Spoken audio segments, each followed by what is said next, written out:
Do you think that meditation would be really helpful to you, but you're kind of having trouble forcing yourself to do it?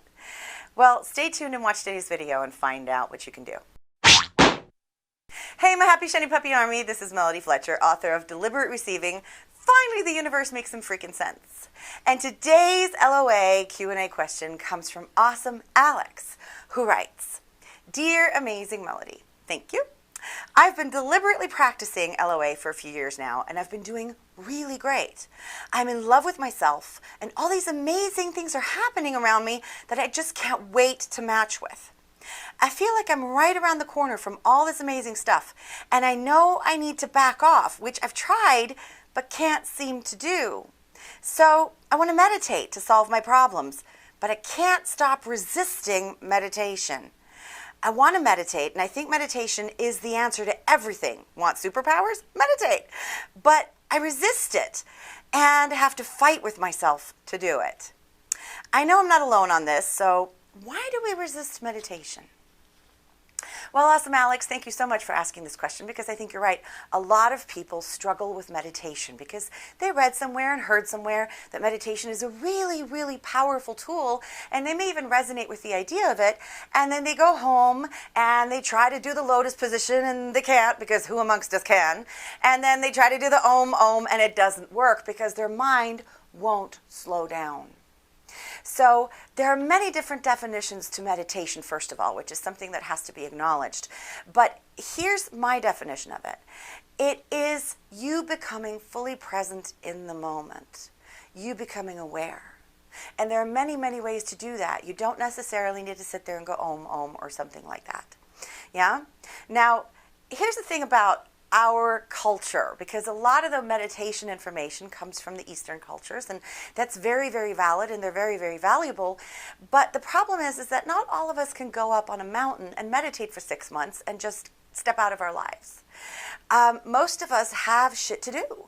You know, we have families, we have jobs, we have businesses to run, we have mouths to feed, we have relationships to, be there for, and you go to the grocery store, you have to go to your job, maybe you have to deal with your boss, maybe you have to do all these things, and we need our minds. And a lot of the time people think that meditation is about shutting down the mind. And then your mind, of course, which you've come to rely heavily upon and which you need in order to sort of live in this world, rebels. And of course it does. Because normally you rely upon it and then suddenly you say, oh, go away, mind. You need to stop now. You need to just shut up. So the way that I teach meditation is generally do anything that gets you into that nice calm zone. And for a lot of people in this society, that actually isn't sitting down and trying to clear your mind of everything, because that's when all the stuff that you're normally not thinking about, or the stuff that you're trying to hang on to and your to-do lists and all the crazy stuff starts to come up. So a lot of people actually find that if they do an activity like walking or running or doing the dishes or gardening or whatever your thing is, actually helps them. So if they become physically active, doing something that they don't have to think about, then their mind can sort of slow down and get into that meditative state. Also, it isn't about quieting the mind to something where there's pure silence. That is something that can happen, and it's certainly something that happens down the line. But when you're first starting meditation, think about it this way. It's not about silencing the mind. It's about becoming aware of the mind and not letting it rule you, not engaging with it. So sort of like becoming aware of your mind like it's a 3-year-old running around going, look at me, look at me, look at me, look at me. And you're just sort of like, I'm just going to observe this, but I'm not going to run after you anymore. Because the problem is not that we have a strong mind. The problem is not that our minds are engaged. The problem is that we've made our minds the boss. And they were never meant to be the boss. Our mind is a powerful, powerful tool, and it's a powerful, powerful friend that we have, something really good for us to use, but it shouldn't be in charge. And meditation is a really good way to start the process of taking back ownership, no longer putting the mind in charge. And anything that you can do that puts you in that state where you're sort of watching what's happening, watch the thoughts, watch the chaos, watch the running around, watch the panic, and don't allow it to suck you in. Don't run after the 3-year-old.